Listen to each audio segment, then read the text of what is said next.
Hi everyone, welcome to JR college YouTube channel. I am your friend Rahul Jaiswal. तो दोस्तों, जैसा कि आप जानते हैं, JR college is a part of JR tutorials YouTube channel, जिसमें हम 11th एंड 12th को सेपरेट तरीके से दोबारा 11वीं और 12वीं का पूरा साइंस एंड पूरा कॉमर्स के लेक्चर बाय लेक्चर हर सब्जेक्ट के वीडियोस दे रहे हैं। और दोबारा क्यों बोला मैंने, क्योंकि ऑलरेडी एक बार जेआर ट्यूटोरियल्स पे पढ़ा के हमने सब चीज 11th एंड 12th के वीडियोस रख दिए हैं। तो अगर आप आगे की पढ़ाई करना चाहते हो, आगे का क्यों बोल रहा हूं, जैसे कि अब मान लो कि आज हम सेकंड चैप्टर पढ़ने वाले मैथ्स, ठीक है। तो अगर आपको थर्ड चैप्टर भी पढ़ना है, फोर्थ चैप्टर भी पढ़ना है, आगे आप लोग चल रहे हो, तो आप उस चैनल पे चले जाइए। मतलब हमारा जो मेन चैनल जेआर ट्यूटोरियल्स आप जानते ही होंगे, वहां पे भी हमारे वीडियोस प्रेजेंट है, तो उधर से भी पढ़ाई कर सकते हो। लेकिन जो न्यू बैचेस के न्यू लेक्चर वीडियोस आ रहे हैं एक एक करके, वो इस चैनल पे आएंगे। तो प्लीज अपने सभी दोस्तों को इस चैनल के बारे में बताइए, अवेयरनेस क्रिएट कीजिए। अभी तक ओनली 50,000 सब्सक्राइबर्स है, लेकिन मैं चाहता हूं कि आप जल्द से जल्द इसको पूरे महाराष्ट्र में अपने हर एक फ्रेंड्स तक पहुंचा दीजिए, ताकि यार हमारा ये चैनल जल्दी जल्दी 100 के यानी 1 लाख की फैमिली को टच कर पाए, ठीक है। तो जरूर से सपोर्ट करना। आज क्या लेकर आया हूं,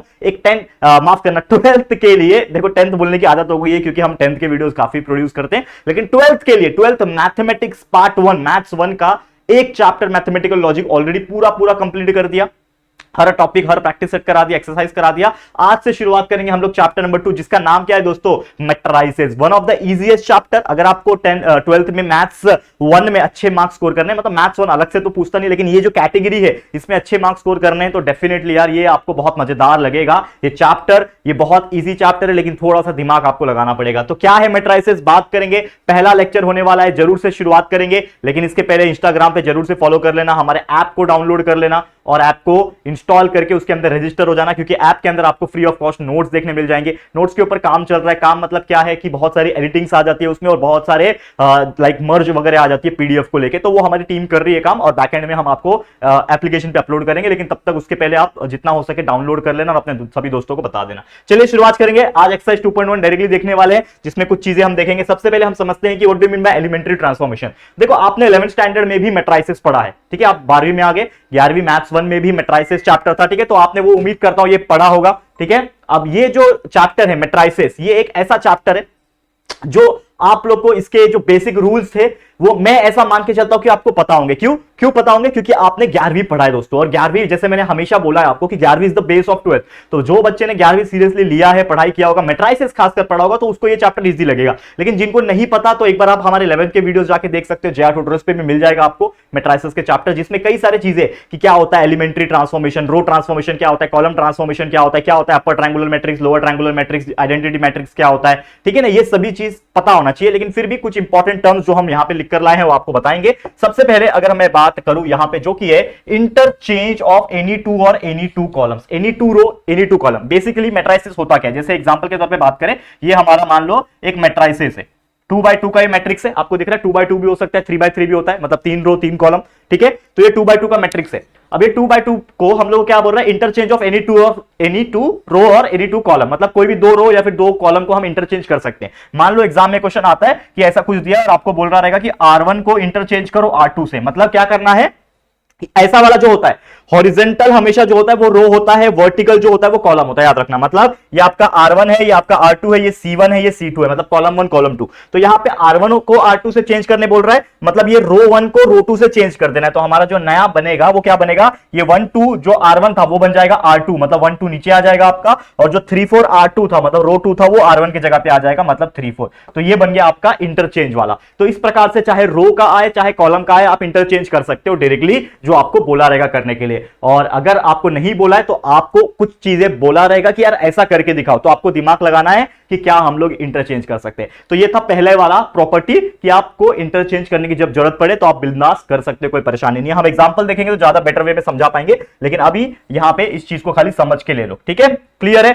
दूसरा चीज क्या बोल रहा है, multiplication of elements of any row और column by a non zero scalar. Non zero scalar मतलब क्या होता है, सेम वही एग्जांपल लेता हूं, मान लो 1 2 3 4, ठीक है। अब यहां पे आपको कोई चीज बोलता है कि R2 का वैल्यू आपको चेंज करना है such that 2 multiply by R2 करके, ठीक है। मतलब आपको R2 यानी जो रो 2 है उसका वैल्यू चेंज करना है। लेकिन कैसे चेंज करोगे, जब R2 को 2 से मल्टीप्लाई करोगे। तो मतलब इन शॉर्ट जो आपका रो 2 है, सेकंड रो है, उसमें हम लोग को 2 से मल्टीप्लाई करना है। तो पहला रो के ऊपर कोई फर्क पड़ेगा क्या, नहीं। तो पहला जो रो है हमारा 1 और 2, इसके ऊपर कोई फर्क नहीं पड़ा, तो एज इट इज रहेगा। लेकिन जो दूसरा रो है जिसका नाम है 3 और 4, इसमें हम लोग को चेंज करना है और 2 से मल्टीप्लाई करना है। तो ये 2 से मल्टीप्लाई 3 हो जाएगा तो 6, 2 से मल्टीप्लाई 4 हो जाएगा तो 8। तो ये बन गया एक नया मैट्रिक्स जो कि था आपका मल्टीप्लीकेशन का part, that is the multiplication of elements of any row. मतलब सिर्फ रो में नहीं, कॉलम में भी कर सकते हैं। तो जैसे जैसे एग्जांपल्स आएंगे मैं आपको बताऊंगा, तो चाहे कॉलम हो चाहे रो हो, हम उसको क्या कर सकते हैं, चेंज कर सकते हैं। क्लियर? उम्मीद करता हूं सेकंड प्रॉपर्टी आपको समझ में आ गई होगी। और एक तीसरी प्रॉपर्टी है जो कि adding the scalar multiples. Adding मतलब सेम वही चीज,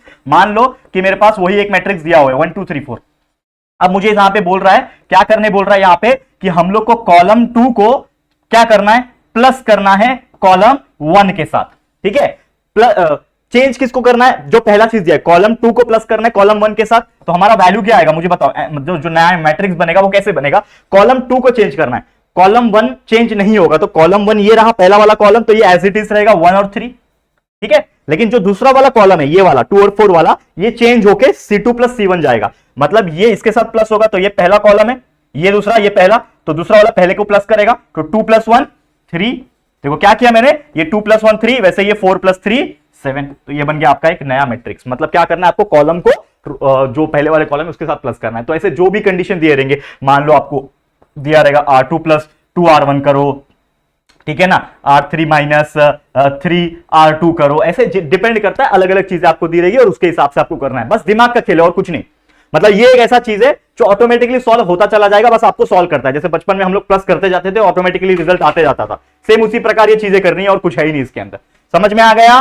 क्लियर? चलो अब हम बात करेंगे हमारे मेन चीज जो कि है हमारा प्रैक्टिस सेट यानी एक्सरसाइज। तो उम्मीद करता हूं ये जो हमारा थियोरेटिकल पार्ट था या फिर जो प्रॉपर्टीज वाला पार्ट था ये आपको समझ में आ गया होगा। अब हम बात करते हैं हमारे एक्सरसाइज की। डायरेक्ट आ जाते हैं एक्सरसाइज पे। पहला एक्सरसाइज 2.1 दिस चैप्टर का one of the easiest chapter. लेकिन ध्यान से देखना है, गलती की गुंजाइश नहीं है। ठीक है, सबसे पहले बात क्या करना है हमें, यहां पे ध्यान से देखना क्या बोल रहा है। एक्सरसाइज 2.1 पहला question, A = this is the matrix given 2/2 here, 2/2 का मैट्रिक्स गिवन हियर। हमको बोला है R1 चेंज टू R2, मतलब R1 को R2 के साथ चेंज करना है। बहुत सिंपल सी बात है। तो क्या आ जाएगा हमारा मैट्रिक्स, क्या बन जाएगा बताओ। ये R1 है, ये R2 है, तो R1 R2 से चेंज हो जाएगा, तो R1 के जगह पे R2 आ गया और R2 के जगह पे R1 आ गया। ये बन गया आपका आंसर, खत्म। कितना इजी है, मिल गया 1 मार्क्स। अगर देखो चांसेस कम है एग्जाम में आने का, क्योंकि यार बोर्ड का एग्जाम है तो बोर्ड में इतना सिंपल भी चीजें नहीं आएगी, लेकिन अगर समझ लो यूनिट टेस्ट बाकी चीजों में आता है तो कितना इजी है। वैसे दूसरा एग्जाम्पल देखो क्या बोल रहा है, इसको भी चेंज करना है ना, R1 को चेंज करना है सच दैट R1 - R2। क्या बोल रहा है, R1 को चेंज करना है, ये हमारा R1 चेंज होगा, लेकिन कैसे चेंज होगा, R1 को R2 से माइनस करके। तो सबसे पहली बात, चेंज क्या हो रहा है, R1 चेंज हो रहा है, तो R2 को चेंज रखने की जरूरत है नहीं, तो वैसे का वैसे लिख दो इसको। तो हम लोग यहां पे लिखेंगे दैट इज B = ठीक है, ये जो नीचे वाला चीज है जिसको हम लोग R2 बोलते हैं, ये वैसे का वैसे ही रहेगा, इसमें कुछ फर्क नहीं पड़ेगा, क्योंकि हमें चेंज क्या करना है R1 को। और R1 को कैसे चेंज करना है, R1 - R2 करके। तो R1 कौन है, ये 1 और माइनस R2 हो जाएगा, मतलब 1 - 2। ये R1 है, -1 -5 हो जाएगा, वैसे ये 3 है, -4 हो जाएगा। समझ में आ रहा है, समझ में आ रहा है कि नहीं दोस्तों? क्लियर? थोड़ा दूर दूर लिख देता हूं, अब इसको सॉल्व कर लो। तो B = क्या हो जाएगा, 1 - 2 इज -1, नीचे 2, -1 - 5 -6, नीचे 5, 3 - 4 इज -1, नीचे 4। ये आ गया आपका नया मैट्रिक्स जो कि है आपका R1। तो R1 आपने चेंज कर दिया, लेकिन R2 वैसे का वैसे ही है, और ये बन गया आपका एक नया मैट्रिक्स 2/3 का। करेक्ट है? क्लियर है? उम्मीद कर रहा हूं आप लोगों को मजा आ रहा होगा ये चीज देख के। बहुत सिंपल सा फंडा है इस चीज का। ठीक है, चलो हम आगे बढ़ेंगे हमारे नेक्स्ट एग्जांपल की तरफ, एग्जांपल नंबर 4। ठीक है, बीच बीच में मैं एक एक एग्जांपल छोड़ रहा हूं होमवर्क के लिए, क्योंकि यार बहुत इजी है और ऐसे ही सेम एग्जांपल है तो आप लोग सॉल्व कर पाएंगे, मैं ऐसा मान के चल रहा हूं। ठीक है, देखो चौथा एग्जांपल क्या बोल रहा है, ये एक मैट्रिक्स दिया हुआ है 2/3 का। इसमें बोल रहा है कि 2 × C2 करो। मतलब इस चीज में जो C2 है, मतलब जो सेकंड कॉलम रहेगा, C2 मतलब क्या, सेकंड कॉलम, सेकंड कॉलम में 2 से मल्टीप्लाई कर देना है, तो हम कर देंगे, तो हमें एक मैट्रिक्स मिल जाएगा। उसी प्रकार ये जो B है, B में क्या करना है, -3 मल्टीप्लाई करना है R1 को। तो ये R1 जो पहला रो है उसको -3 से मल्टीप्लाई करेंगे, तो नया यहां पे भी एक मैट्रिक्स मिलेगा, नया एक यहां पे भी मैट्रिक्स मिलेगा, और वो दोनों मैट्रिक्स को क्या करने बोल रहा है, एडिशन करने बोल रहा है। बहुत सिंपल है, कर सकते हैं। तो चलो सबसे पहले A का नया मैट्रिक्स बनाओ। A का नया मैट्रिक्स कैसे बनेगा, क्या बोल रहा है इसमें, 2 × C2 करने के लिए। तो ये 1 0, ये पहला कॉलम है, सेम ऐसे ही रहेगा। ये 2 × C2 मतलब ये वाला जो है वो 2 से मल्टीप्लाई हो जाएगा ना, ये वाला 2 से मल्टीप्लाई हो जाएगा, तो ये क्या हो जाएगा 4, और 2 × 1 इज 2, और यहां पे -1 और 3 क्या हो गया, यहां पे कैसे हुआ, दैट इज बाय 2C2, ये हो गया। ठीक है, समझ में आ गया, ये चेंज हो गया। या फिर आप इसको ना साइड में लिखो, यहां पे मत लिखो, ये कैसे किया हमने, बाय C2। ठीक है, अब वैसे ही दूसरा वाला B वाला ले लो। B = B में क्या करने बोल रहा है आपको, B में क्या करने बोल रहा है, ध्यान से देखना।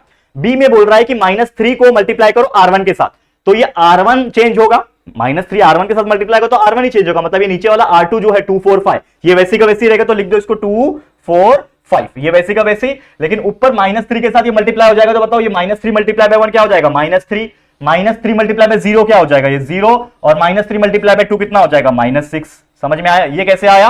ये आया बाय -3R1। समझ में आ गया ये चीज उम्मीद कर रहा हूं आप लोगों को बहुत इजीली समझ में आ गया होगा। अब हमें क्या बोल रहा है कि find the addition of new 2 matrices, दो नया वाला जो 2 मैट्रिक्स आया, एक ये नया एक ये नया, इन दोनों को ऐड कर देना है। सिंपल सी बात है, तो ऐड कैसे करते हैं आप जानते ही हो, that is A plus B।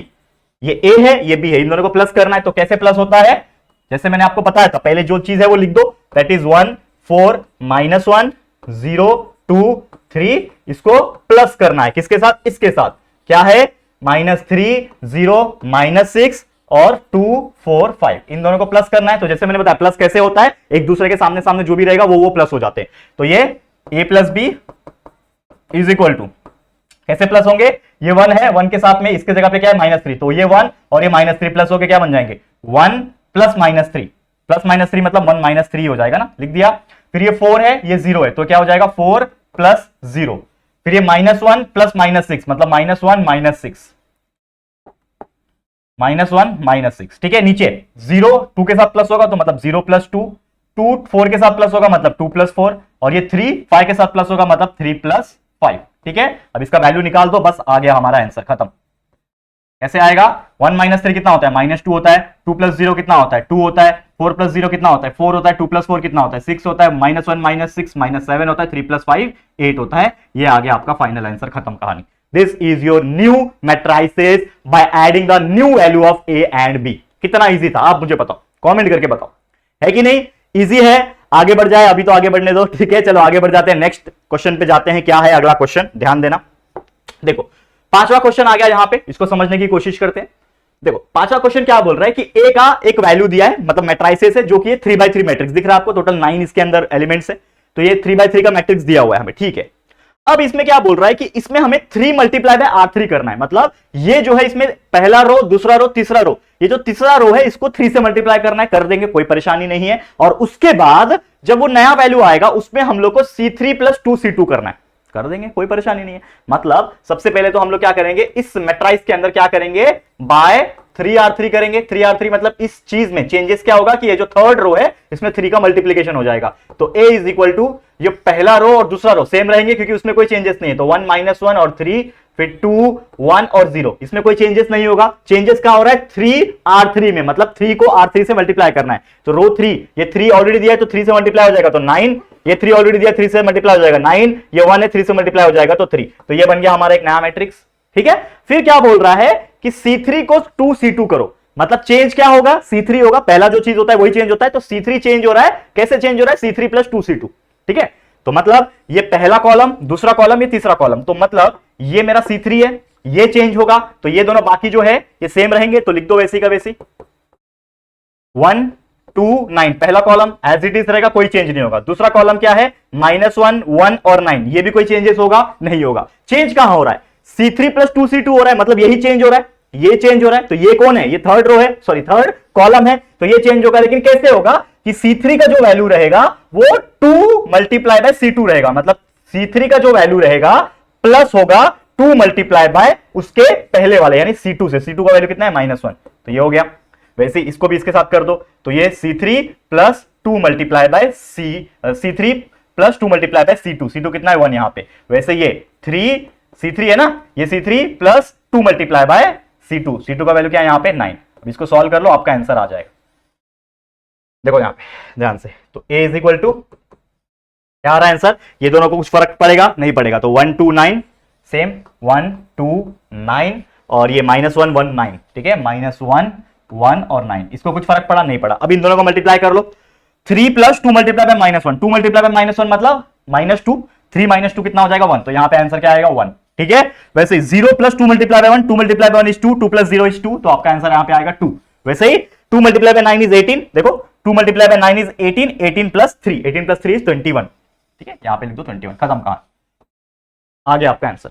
यही करने बोला था आपको, हमें जो मैट्रिक्स दिया था उसको पहले हमने 3R3 किया, ये एक मैट्रिक्स आया, फिर 3R3 के बाद हमने C3 + 2C2 किया, इसके हेल्प से हमें ये आ गया। तो this is your final answer. कितना इजी है कि नहीं? तो ये देखो पहला एक्सरसाइज वैसे देखा जाए तो बहुत इजी है। हम जैसे जैसे आगे बढ़ेंगे तो इसमें और ज्यादा डिटेल में रो ट्रांसफॉर्मेशन, कॉलम ट्रांसफॉर्मेशन और ज्यादा भयंकर तरीके से आएगा। मैं ऐसा नहीं बोल रहा हूं कि लगभग आपका पूरा चैप्टर ऐसा ही है, ये तो अभी शुरुआत है दोस्तों, अभी शुरुआत है ना। तो शुरुआत में तो यार एबीसीडी हमने सीखा था, तो उस लेवल का ही है ये भी। तो यार समझ लो ये एबीसीडी सीख रहे हो, लेकिन इस चैप्टर के अंदर और डीप में जब जाएंगे और चीजें टफ होती जाएगी। लेकिन मैंने जैसे कहा है आपको बहुत पहले भी, कोई चीज टफ नहीं होती, अगर हम प्रैक्टिस करते हैं, उसको कॉन्सेप्ट पे डिटेल में ध्यान देते हैं, तो कोई चीज हमें हार्ड नहीं लगेगा। ठीक है, शुरुआत करें अगले क्वेश्चन की। चलिए क्या है नेक्स्ट क्वेश्चन, ध्यान देना। 7वां क्वेश्चन पे आ गए हम लोग।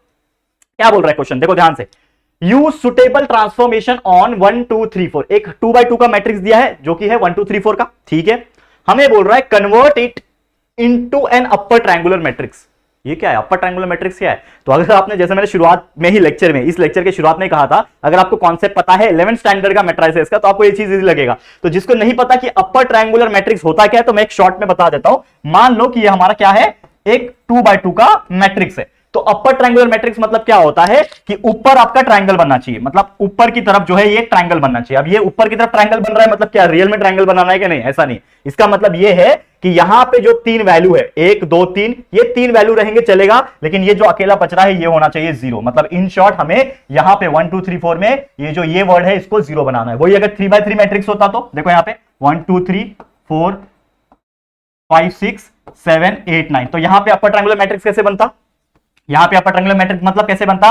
डायगोनल से जाना है और यहां पे एक ट्रायंगल बनाना है, मतलब इसको छोड़ के ये जो बचे हुए जो वैल्यूज है वो 0 करना है। तो आप ऐसा क्या उसमें मल्टीप्लाई करोगे कि माइनस करोगे कि 0 हो जाए? तो यहां पे हम लोग 0 बनाएंगे, यहां पे 0 बनाएंगे, इसको 0 बनाएंगे, तो ये बन जाएगा अपर ट्रायंगुलर। वैसे लोअर ट्रायंगुलर के लिए ये डायगोनल से इस तरफ वाला जो वैल्यू है ये, और इसको छोड़ के इसको 0 बनाएंगे, तो उसको हम लोग लोअर ट्रायंगुलर बोलेंगे। तो अपर ट्रायंगुलर मतलब ऊपर की तरफ ट्रायंगल बनना चाहिए और बाकी चीज 0। लोअर ट्रायंगुलर मतलब नीचे की तरफ ट्रायंगल बनना चाहिए और बाकी ऊपर वाले सब 0। तो इसको ही बोलते हैं upper triangular and lower triangular. तो यहां पे हमें क्या दिया हुआ है, अपर ट्रायंगुलर मैट्रिक्स बनाने के लिए बोला है। तो हमें जो चीज दी हुई है वो लिख लो सबसे पहले। क्या दी हुई है, देखो यहां पे क्या दी हुई है, जो हमारा वैल्यू दिया हुआ है। तो वैल्यू क्या है समझ लो, इसको मैंने मान लिया लेट ए, मैंने मान लिया 1 2 3 4, मैंने ए मान लिया। तो ए का वैल्यू क्या दिया हुआ है यहां पे 1 2 3 4। अब मुझे बताओ, जैसे मैंने आपको कहा कि मुझे इसको अगर अपर ट्रायंगुलर मैट्रिक्स बनाना है तो मुझे इन तीनों को छोड़ के 1 2 और 4, मतलब इन तीनों को छोड़ के ये जो वैल्यू है 3, इसको 0 बनाना है। तो 3 क्या है, रो 2 में है, तो इसको मुझे 0 बनाने के लिए क्या करना पड़ेगा, थोड़ा दिमाग लगाना पड़ेगा। तो मैं क्या कर सकता हूं, क्या इसमें चेंजेस कर सकता हूं? अगर आप थोड़ा दिमाग लगाओगे तो ये मेरा रो 2 है, तो रो 2 का मुझे चेंज करना है। और किस प्रकार चेंज करना है कि रो 2 को, देखो रो 2 है ये, मतलब 3 है, 3 माइनस में ऐसा क्या कर दूं कि 0 हो जाए। तो 3 - 3 0 होता है, लेकिन 3 - 3 आएगा कहां से? तो इसके पास तो 3 है ना, तो R2 माइनस, इसके पास तो 3 है, R2, ये R2 है, तो R2 माइनस, अगर मेरा पहला वाला रो है जो R1 है, ये R1 है ना, पहले वाले रो को अगर मैं 3 से मल्टीप्लाई कर दूं तो हमारा ये चीज 0 हो जाएगा। देखो कैसे होगा, ये R2 चेंज हो रहा है, R2 माइनस 3R1, तो R2 समझ लो मेरे पास कितना है, 3 है। R2 3 है ना, ये R2 है, तो रो 2 में ये 3 है, माइनस 3 मल्टीप्लाई बाय R1 कितना है 1, 3 multiply by 3, 3 multiply by 1 is 3 minus 3 is equal to 0। तो मतलब मेरा R2 का वैल्यू क्या हो जाएगा, ये 0 हो जाएगा। तो इस प्रकार से आपको दिमाग लगाना है। समझ में आ रहा है? धीरे धीरे समझेगा, ऐसा नहीं बोल रहा कि एक ही बार आपको समझ में आ जाएगा। हमको खुद से ही दिमाग लगाना है कि कैसे मैंने इसको 0 करूं, और इसी का इस्तेमाल करके, मतलब R2 माइनस R1 करके, रो इंटरचेंज करके, कॉलम इंटरचेंज करके, दिमाग लगा के, जैसा हमने अभी अभी सीखा आप लोग के लिए, सिखाया आप लोग को, तो वैसे ही हमें दिमाग लगाना है। तो सेम हम यहां पे क्या करेंगे, दिमाग लगाएंगे। क्या किया हमने यहां पे, मैंने R2 को चेंज किया इस प्रकार से कि R2 माइनस 3R1 मुझे करना पड़ा। ठीक है, अब इसके हेल्प से क्या होगा कि जो मेरा नया बनेगा मैट्रिक्स, वो क्या बनेगा, देखो अब चेंज क्या हो रहा है बताओ, R2 चेंज हो रहा है, तो ये पहला रो को कुछ फर्क पड़ेगा? नहीं फर्क पड़ेगा, 1 2 वैसे का वैसे ही। चेंज क्या हो रहा है यहां पे, ये पूरा R2 चेंज होगा। तो कैसे चेंज होगा, R2 माइनस 3R1, मतलब 3 माइनस, देखो यहां पे 3 माइनस 3 मल्टीप्लाई बाय 1, ठीक है, 3 माइनस 3 मल्टीप्लाई बाय 1 हो रहा है। ठीक है, समझ में आ रहा है? और यहां पे क्या हो जाएगा, ये 4 है, R2 minus 3 multiply bye R1 मतलब 2। यहां पे इसके लिए क्या है, देखो ये इसके साथ हुआ, वैसे ये इसके साथ होगा यहां पे। ठीक है, कंप्लीट दोस्तों, कंप्लीट। अब देखो यहां पे that is a is equal to, जो हमने माना था a, ये 1 और 2 तो सेम रहेंगे, कुछ फर्क नहीं पड़ेगा, 1 और 2 वैसे के वैसे ही रहेंगे, लेकिन ये चेंज हो रहा है। तो 3 multiply by 1 is 3, 3 minus 3 is 0, तो यहां पे क्या आ गया, 0 आ गया। ठीक है, और ये 4 minus 3 to the 6, 4 minus 6 is -2, तो यहां पे आ गया -2। लेकिन यहां पे क्या आ रहा है, कुछ फर्क नहीं पड़ता, मेन चीज था हमको यहां पे 0 बनाना, तो हमने 0 बना लिया। तो 1 2 3 4 दिखने वाला चीज अब दिख रहा है 1 2 0 2, तो हमने यहां पे 0 बना लिया। और अब ये दिख रहा है पूरा ये अपर ट्रायंगुलर मैट्रिक्स, देखो ये ऊपर का ट्रायंगल बन रहा है और नीचे 0 आ रहा है, मतलब ये क्या बन रहा है आपका, अब अपर ट्रायंगुलर मैट्रिक्स बन रहा है। तो हम लोग बोल सकते हैं therefore A is an upper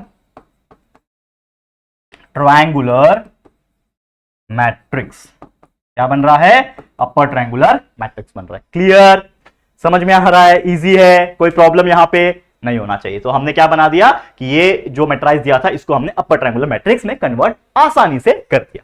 clear, आगे बढ़ जाए, नेक्स्ट एग्जांपल के जाते हैं, जो कि हमारा आखिरी एग्जांपल है इस आज के इस वीडियो का, और इस एक्सरसाइज का भी समझ लो, बहुत इजी है। क्या है, देखो क्या बोल रहा है, कन्वर्ट करना है, ये आपको एक मैट्रिक्स दिया हुआ है 1 -1 2, 3, 2 और 3, इसको कन्वर्ट करना है आइडेंटिटी मैट्रिक्स में by suitable row transformation. Row transformation करके, मतलब रो को कुछ ना कुछ प्लस माइनस करके, ट्रांसफॉर्मेशन करके हमें क्या करना है, इसको आइडेंटिटी मैट्रिक्स बनाना है। तो आइडेंटिटी मैट्रिक्स क्या होता है, याद करो 11th में, अगर आपको याद होगा, आइडेंटिटी मैट्रिक्स 2x2 रहेगा तो 1 0 0 1, इसको बोलते हैं हम लोग आइडेंटिटी मैट्रिक्स। 3x3 रहेगा तो 1 0 0 0 1 0 0 0 1, इसको बोलते हैं हम लोग आइडेंटिटी मैट्रिक्स। ये 2x2 के लिए, ये 3x3 के लिए।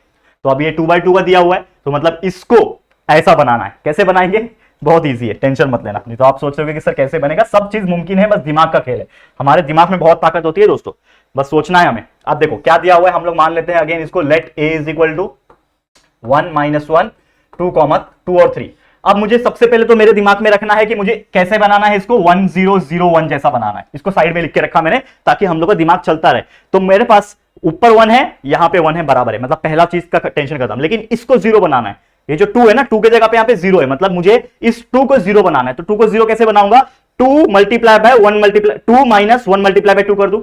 ये 2 है ना, तो अगर ये 2 - 2 होता, यहां पे 2 बन जाता कैसे भी, तो 2 - 2 करके 0 बना लेता। लेकिन यहां पे 2 नहीं, तो 2 से मल्टीप्लाई कर सकता हूं। मतलब इन शॉर्ट मैं क्या दिमाग लगाऊंगा कि मेरा जो सेकंड रो है वो चेंज करके, मतलब R2 को माइनस करूंगा 2 मल्टीप्लाई बाय R1 से, या R2 minus 2 multiply by R1, तो 2 - 2 मल्टीप्लाई बाय 1 मतलब 2 - 2 इज इक्वल टू 0 बन जाएगा ये। तो क्या हो रहा है यहां पे, दिमाग लगाओ, क्या बन रहा है, इसके वजह से क्या बना, R2 चेंज हो रहा है, पहला रो को कोई फर्क नहीं पड़ेगा, तो 1 - 1 वैसे का वैसे ही। लेकिन R2 चेंज हो रहा है ना, तो R2 मतलब 2 - 2 मल्टीप्लाई बाय R1, तो 2 - 2 मल्टीप्लाई बाय R1 मतलब 1 है यहां पे, तो 2 - 2 मल्टीप्लाई बाय 1 हो गया। वैसे यहां पे 3 - 2 मल्टीप्लाई बाय -1, ठीक है। ये 1 को थोड़ा सा ना इस तरफ लिखो,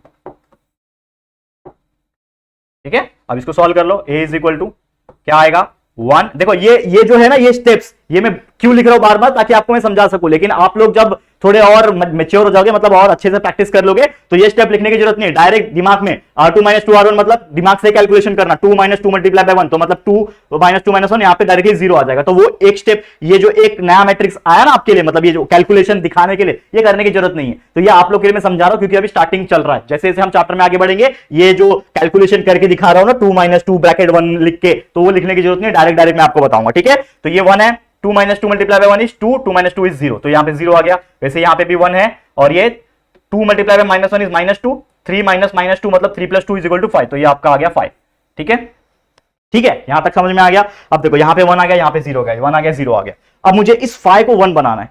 5 को 1 कैसे बनाऊंगा, मेरे पास 5 है, अगर मुझे 1 करना है अपने आप को, तो मैं क्या कर दूंगा, डिवाइड बाय 5 कर दूंगा। तो 5 डिवाइड बाय 5 इज 1, तो मैं क्या लिखूंगा यहां पे कि R2 जो है, ये पूरा रो जो है, क्योंकि देखो R2 मतलब एक इंडिविजुअल 5 तो डिवाइड नहीं हो सकता ना, या तो पूरा रो करना पड़ेगा, या तो पूरा कॉलम करना पड़ेगा। तो यहां पे हम पूरा रो करेंगे, दैट इज R2 को हम लोग डिवाइड कर रहे हैं, क्या कर रहे हैं, R2 डिवाइड बाय 5 ऐसा लिख रहे हैं हम लोग, ठीक है। R2 को डिवाइड बाय 5 कर रहे हैं, ठीक है। तो इससे क्या होगा, a इज इक्वल टू क्या बनेगा मुझे बताओ, R2 चेंज हो रहा है अगेन, तो ये 1 और 1 कोई फर्क नहीं पड़ेगा, मतलब R1 को कोई फर्क नहीं पड़ा। लेकिन R2 डिवाइड बाय 5 हो रहा था, 0 डिवाइड बाय 5 क्या हो जाएगा, 0 हो जाएगा, मतलब इस 0 को भी कोई फर्क नहीं पड़ा। लेकिन ये 5 डिवाइड बाय 5 हो जाएगा, तो ये हो जाएगा 1, समझा, ये हो जाएगा 1, समझ में आ गया। तो ये 1 हो गया, ये 0 हो गया, ये 1 हो गया, ये 1 हो गया। अब एक ही स्टेप बचा है, इस 1 को भी अगर हम 0 बना दे तो हमारा ये बन जाएगा आइडेंटिटी मैट्रिक्स। तो कैसे बनाओगे, दिमाग लगाओ। इसको अगर मुझे 1 बनाना है, सॉरी 0 बनाना है, तो अगर मैं इसको बनाना चाहता हूं, मतलब मेरा R1 चेंज होगा, R1 चेंज होगा, मतलब इन शॉर्ट मेरा चेंज क्या हो रहा है, R1 R1 चेंज हो रहा है, ठीक है, लेकिन कैसे चेंज होगा, अगर इस R1 को इस R2 से माइनस कर दो, मतलब 1 - 1 कर दो तो 0 हो जाएगा, तो इसका मतलब R1 - R2 कर दूंगा तो डायरेक्टली ये 0 हो जाएगा। तो हमारा वैल्यू क्या बनेगा, देखो A is equal to, change क्या हो रहा है अब R1, तो R2 जो है 0 और 1, इसको कुछ फर्क पड़ा नहीं पड़ा, R1 - R2 हो रहा है, मतलब 1 - 0, 1 - 0 इज 1, एंड यहाँ पे 1 - 1 मतलब ये R1 - R2, तो 1 - 1 इज 0, तो यहाँ पे आ गया 0, डायरेक्ट मैंने लिख दिया, और यही आपका आइडेंटिटी मैट्रिक्स, इसी को हम लोग बोलते हैं A is equal to I, identity matrix, ठीक है। देयरफॉर लिखने की भी जरूरत नहीं, डायरेक्ट कर दिया हमने, तो ये बन गया हमारा आइडेंटिटी मैट्रिक्स। क्लियर, मजा आ गया करके, तो मुझे तो यार मजा आ गया पढ़ा के, उम्मीद करता हूं कि आपको भी अच्छा लगा होगा। तो बस यही था हमारा आज का वीडियो, जिसपे हमने कई सारे एग्जांपल्स आपको करा दिए मैट्रिसेस को लेके, और उम्मीद करता हूं आप देख के बहुत ज्यादा खुश हो गए हैं, क्योंकि ये चैप्टर है इजी, लेकिन आने वाले टाइम में और ज्यादा दिमाग लगेगा। अभी तो ये छोटे छोटे एग्जांपल्स है, हम आगे बढ़ेंगे एक्सरसाइज 2.2, 2.3 ऐसे आगे बढ़ेंगे तो हमारा ये जो लेवल है वो बढ़ते जाएगा। लेकिन कोई टेंशन की बात नहीं, हम हैं आपके लिए, और आपको पूरा पूरा कॉन्सेप्चुअल नॉलेज दे देंगे, टेंशन की कोई बात नहीं। बस आप लोग से एक रिक्वेस्ट है कि आप लोग अच्छे से हमारे वीडियोस को देखते रहो पूरा पूरा, और अपने सभी दोस्तों को बताते रहो हमारे चैनल जेआर कॉलेज के बारे में भी और जेआर ट्यूटोरियल्स के बारे में भी। तो प्लीज शेयर टू एवरीवन। तो ये वीडियो आपको पसंद आया होगा तो प्लीज लाइक कर देना, शेयर करना, और अगर फर्स्ट टाइम चैनल पे आए हो तो चैनल को सब्सक्राइब करके बेल आइकन को भी प्रेस कर देना, ठीक है दोस्तों। तो जल्दी मिलेंगे फिर एक और न्यू वीडियो में, तब तक के लिए thank you and good bye.